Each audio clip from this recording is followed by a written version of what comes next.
laser-guided bombs, for example. Allied bombing was relentless. In the last 11 days of the air campaign before the ground campaign started, with precision weapons of the 111s and F-15Es, we destroyed in excess of 1,000 tanks. We destroyed in excess of 300 artillery pieces. At day 30, General Horner gave this assessment of the air war. We've had some tough times in the 30 days, particularly unusual weather in January.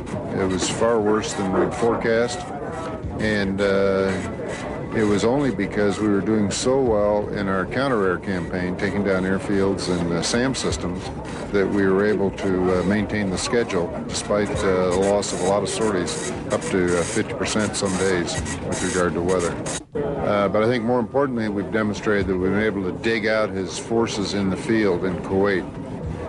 We've had particularly good luck with our systems at night, the F-111s, the F-15Es, and the F-117s.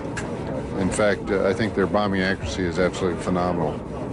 I think the yeoman's work is being done by the B-52s, the F-16s, and the A-10s in bringing large amounts of munitions to bear against him, and I think that's beginning to pay off.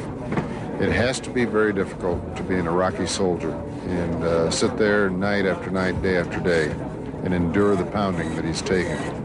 As is vividly described by one of the POWs, said the airplane that they feared most on the front lines were the A-10s, because their accuracy, using the POW's words, they never missed.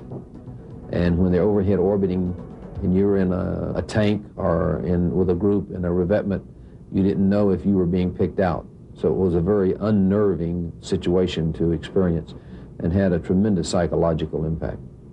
Despite Saddam's fortifications all around Kuwait, his flank in Iraq was weak and exposed. General Schwarzkopf wanted to exploit it. He had airlifters position thousands of troops and equipment for a massive Allied thrust through Iraq. One of our biggest jobs that we had over here was to move major elements of the 18th Airborne Corps starting on the day after the bombing started. For the first 14 days, we had a 1:30 scheduled into Rafah every 10 minutes, 24 hours a day. That ability to move that vast amount of people and a lot of their vehicles that quickly, in my mind, Saddam Hussein never caught on until much later on in the ground war that there was anybody even up there. B-52s and the F-117s teamed up to hit Iraqi breach lines as the ground troops made their final preparations.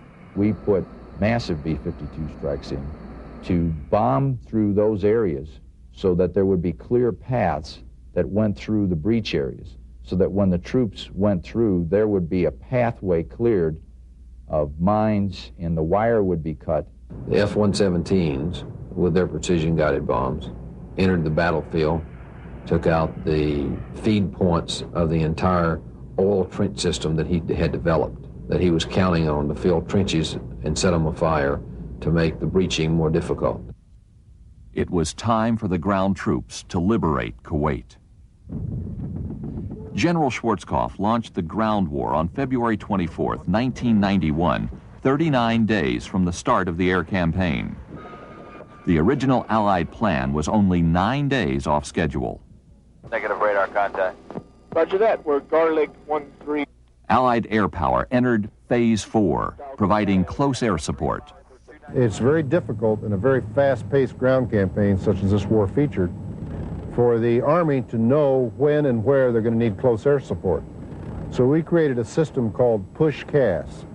And what we did is we pushed sorties forward over the battlefield every minute of the hour, and we were able then to divert those sorties to where the Army needed them for emergency situations during close air support, or if there was no need from the Army, we would then send them on to do an interdiction target beyond the fire support coordination line. There's a CBU hit.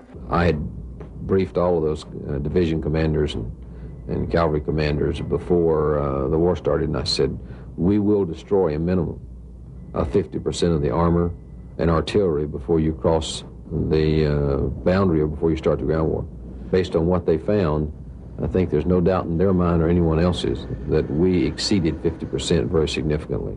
One of them relayed to me, he said, I got to admit, sir, the majority of the tanks I shot in a radiator, which means the tank's running. The Iraqis were routed. They surrendered by the tens of thousands. One of the captured division commanders, when asked, how come you didn't use your artillery? And he replied, my artillery was destroyed by air 100% before the ground campaign started, and in fact, I called for artillery support from the division next to mine, and their artillery was destroyed 100% by air in transit to support my division. I will tell you my private conviction is that this is the first time in history that a field armory has been defeated by air power.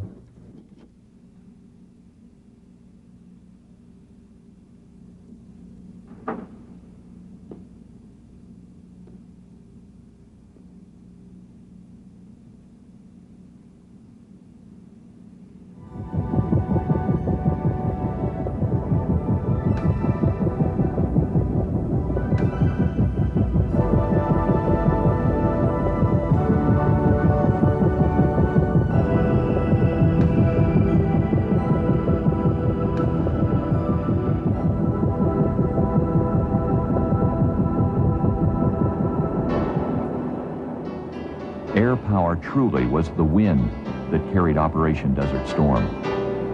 But if there's one thing that this war really validated, it is the excellence of our training and the quality of our people.